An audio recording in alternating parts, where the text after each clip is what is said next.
Hey everybody, I hope you guys are doing well.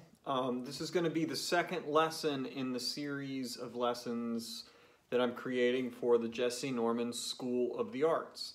So if you don't know me, my name is Travis Shaw, and I'm going to be putting together a little mini course that is geared towards beginner guitar players, people who have never played an instrument, never been around music in any kind of, substantial way, or just curious about the guitar. Or maybe you had a guitar and you took some lessons and things got a little bit too heavy and they were a little bit too intimidating and you put it down, but you always wanted to pick it up and check it out.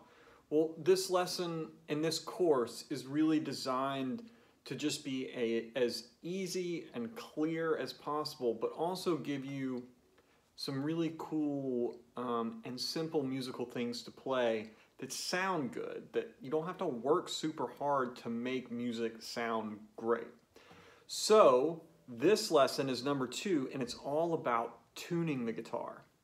Well, that brings up several different points in my mind before I even start talking about tuning, period. So a couple of things that I find are really, really important.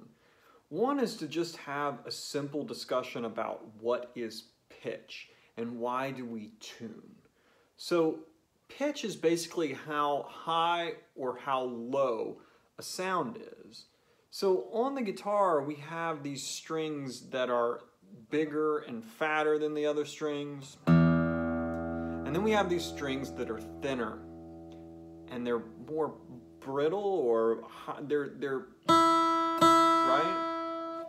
A really great way to think about this is like, if you were to think about the sounds that an elephant makes really low-pitched sounds, and if you were to think about the sounds that a bird makes, typically birds make really high-pitched sounds, right? So you kind of have like the elephant region of the guitar down here, and you kind of have the bird region. In some respects, you have it up a little bit higher, right? And the guitar is arranged so that you have low-pitched strings up to the high-pitched strings. And it's kind of counterintuitive because the low-pitched strings are closer to the ceiling. And then the high-pitched strings are closer to the floor. So when we talk about, playing high on the guitar, I'm actually typically moving towards the floor. When I talk about playing low on the guitar, I'm actually moving up towards the ceiling, but I'm really thinking in pitch. And each of the 6 strings of the guitar in what we call standard tuning, which is what almost everybody deals with, especially in the beginning. Each string has its own individual pitch. Now, and each pitch gets a name, right? So like the lowest pitch string of the guitar is an E. It's typically an E. Let's say it's an E. Now, notice, like I have a piano behind me. Notice that if I play a lower pitched E on the piano,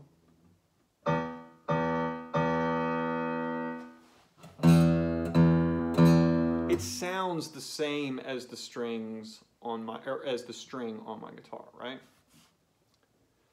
So it's like an E sounds like an E, whether it's on a guitar or a piano, on an acoustic bass, on a saxophone, on bagpipes or something, right? Like E has it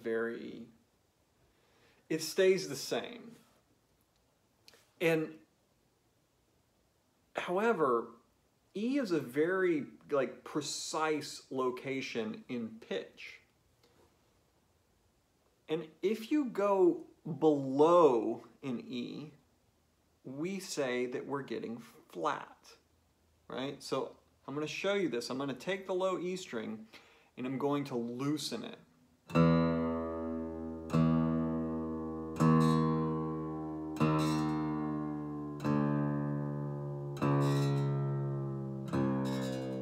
Right? That's going down in pitch. I'm getting flatter. right? So if I go back up,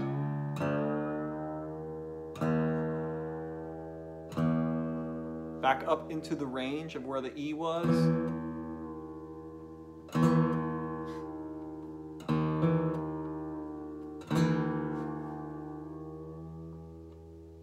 there we go. If I go back up into the range of where the E was, and then I go above it, that's called going sharp.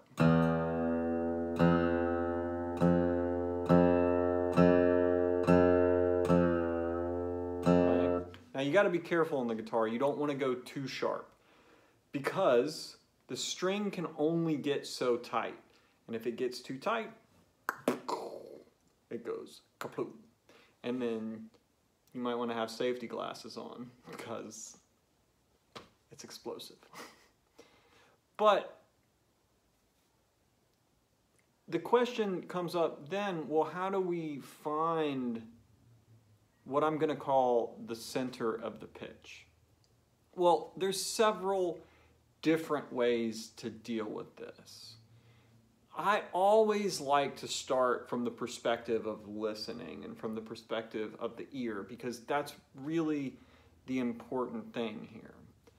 But what a lot of people don't realize is that, you know, most people, including myself, as I just demonstrated a second ago, I don't really, it's hard to know what an E sounds like. Just pull it out of the ether, right? You know, so if I was out grocery shopping and you walked up to me and you said, "Hey, what does an E sound like? Sing me the note E." I'd be like,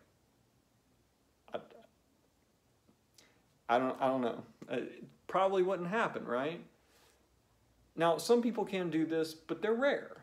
And most people can't deal with this. And in fact, most really great musicians can kind of get in a range of it, but aren't super precise, right? So what we do is we compare the sound of what we want to an outside source, right? So somewhere, somebody says, this is what E sounds like.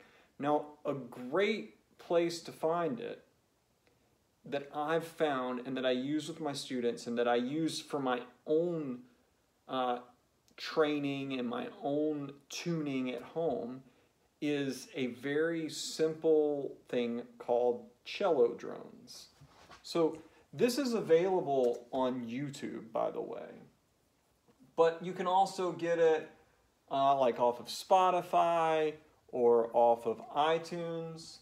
And I happen to have it in my iTunes library, but in the description of this video, I'm going to link to the cello drone YouTube sounds so that you can just type it in, go to YouTube, because you're already on YouTube now, right?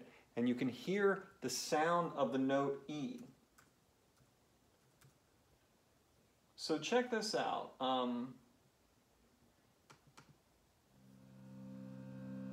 Okay, so that is the note C. That's what the note C sounds like. Now, I'm going to go a few tracks forward. G, D, A. Oh, here's E. This is what E sounds like. Now, E always sounds like this. It doesn't matter if you're in Mexico or if you're in Russia or if you're living in the 1600s or if you're living in the future. E is always going to sound like that. So when I check my low E string, oh, it doesn't match, right? Because I tuned it up, I went sharp.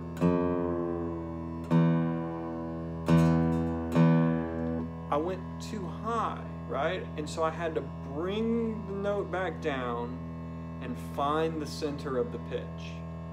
Now this is a skill that takes some time and you have to kind of develop it. But this is one of the ways that I think is really helpful to develop it. I listen to the sound that I'm hearing and I kind of get it in my imagination or in my inner ear, or I just hear it as it's droning out into the space around me, into the air around me. And I go flat. I loosen the string. And then I go sharp. I tighten the string. And I kind of hear the range. You know, I'm not like turning it a bunch, but I'm not turning it a small amount either. Like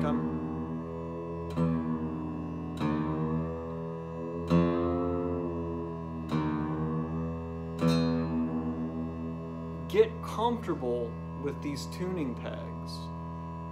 You know, just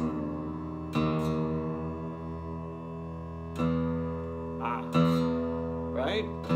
That's the center of the pitch.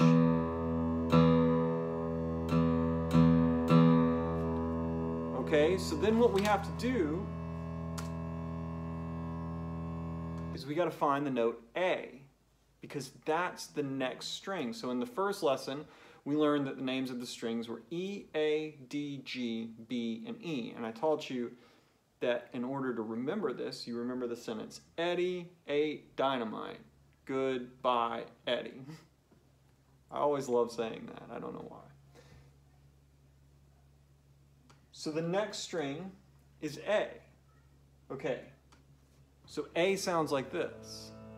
All right, now I'm gonna just take my A string and just mess with it for a minute. I don't really know where I put it. And I'm gonna play it and I'm gonna listen to it. Now I've got enough experience so that I hear that and I go, oh, that's too loose. Like, I gotta tighten that thing up.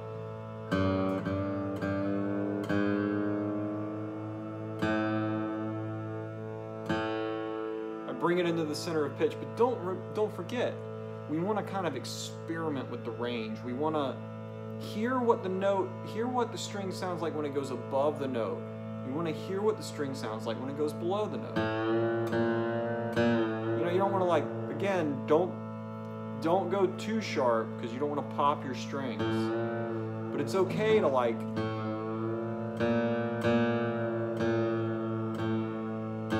and the rate at which you turn the tuning peg is important. You don't want to go too fast, and you kind of don't want to go too slow either. It's the Goldilocks zone. You've got to find the right pace to move that string.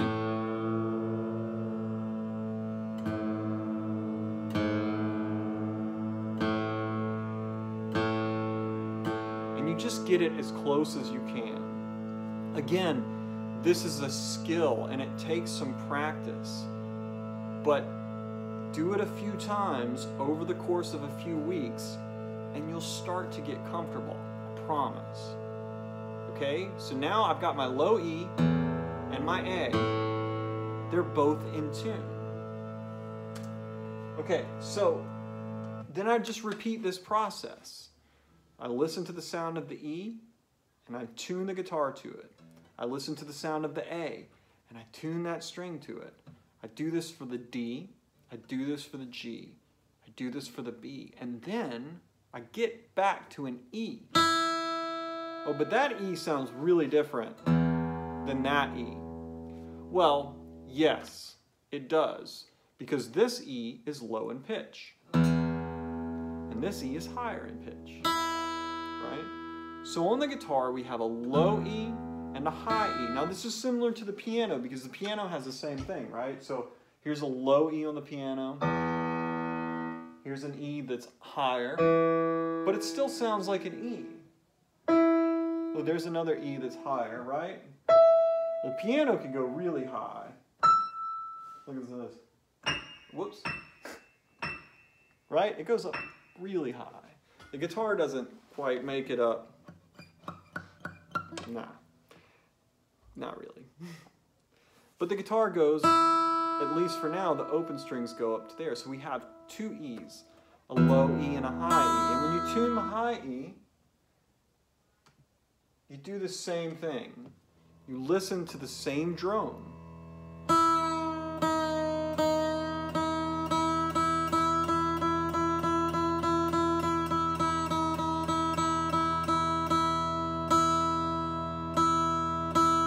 Try to find the center of the pitch.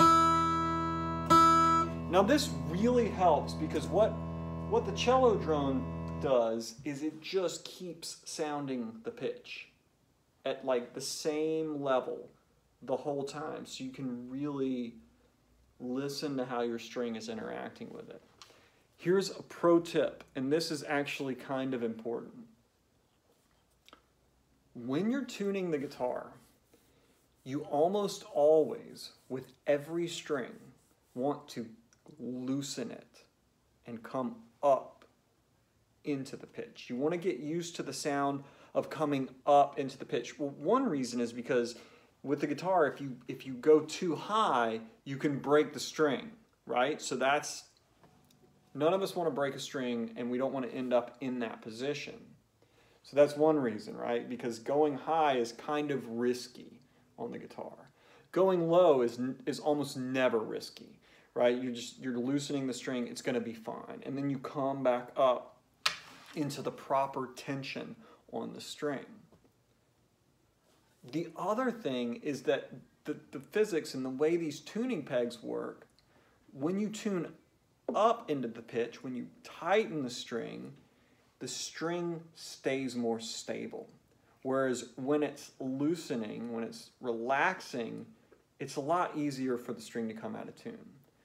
So this is another point, is that the strings on the guitar come out of tune really, really easily. So like a day like today, I'm probably going to be playing guitar and teaching and recording videos and doing things quite a bit. Maybe I spend, 4 or 5 hours working on these things. Well, in the course of those 4 or 5 hours, I'm going to retune the guitar at least 3 times. So you want to get into the habit of tuning the guitar is one of the first things you want to learn how to do, and one of the first things that you want to do when you pick the guitar up. Because if the guitar is not in tune, there's really not a good chance that it's going to sound great. That it's going to sound pleasing and pleasant. If it's out of tune, it gets wonky, it gets weird. And depending on how out of tune it is, it gets really, really bizarre and really, really weird. So keep these things in mind. Now, that's one method of tuning, is tuning to an outside source. And I think that's a really great place to start because it centers the ear and it centers your sense of what you're aiming towards, okay? But there's another thing, and this is probably the most popular way of tuning the guitar, is to use a tuner. Now, I'm going to use the example of a tuner app because that's easy. There's apps out there that we can get on our phone for free or very, very low cost. Or we can put them on our desktops. We can, tuner apps are really, really easy to find. And they're super useful.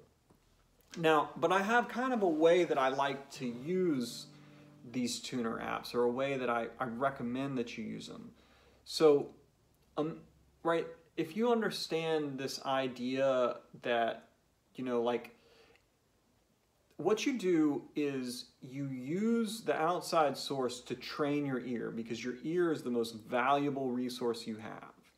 And then you use the tuner to check yourself, right? You say, okay, I think I'm close. Where was I? Was I flat? Was I sharp? Am I on a different note? Am I completely in the wrong space? This can be really, really valuable. So I actually use these two things together. And a lot of the times when I'm practicing and when I'm working with an instrument and trying to get comfortable with it, I'll tune to the outside source, warms up my ear, gets me in the mode of listening, and then I'll check myself and make sure that I was accurate. And a lot of the times I'll be a little bit flat or I'll be a little bit sharp, kind of depending on where your ears are at that particular day. I mean, the human mind is not necessarily going to perceive things the same, especially in these kind of finite details. It's not necessarily going to perceive the same way that it perceived yesterday and the same way that it's going to perceive tomorrow. there's little changes that happen. And so checking yourself is really, really useful. And if you can learn to balance between the two things, between using an outside source and using a tuner app that will help you, then I really think you're going to be setting yourself up to be able to get the guitar in tune very quickly, very easily, and move forward with the lessons. So a couple of tuner apps that I've seen that I use personally and that I've seen my students use to great effect. One of my favorites is called Guitar Tuna, like T-U-N-A, Tuna. That's a really good one for the beginning student. The interface, the way it works when you hit the string, it really makes it pretty easy to tune.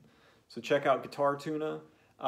Fender Tune is another app that works fairly well. It's a little bit buggy, but I like the visual that they use. They kind of have a circle, and then if you're flat, the circle moves off. There's like a circle that moves kind of off to the side, and as you come up into tune, it kind of snaps itself into tune, and it gives you a nice click and lets you know that you're in tune. So that's kind of cool. I also use the Peterson Strobe tuner app, which I think costs a few dollars. That's typically what I use. It's really accurate, and it'll really help you define where the center is. But I think, you know, for beginners, this Guitar Tuna and Fender Tune are a couple of really great apps to try out. And there's a ton of others, so you don't have to stop there. You can just try as many of these apps as you want to. And it's okay to experiment and find the one that works for you. But the big point here is to use an outside source and an electronic tuner together. Because when you do this, you train your ear, you get a sense of reference, and you get a sense of how to aim and actually get this guitar working the way you need it to work. Cool? Okay, you guys, I hope this is helpful. Put any questions you have into the comments or contact me directly, and we'll talk soon. All right, thanks. Bye.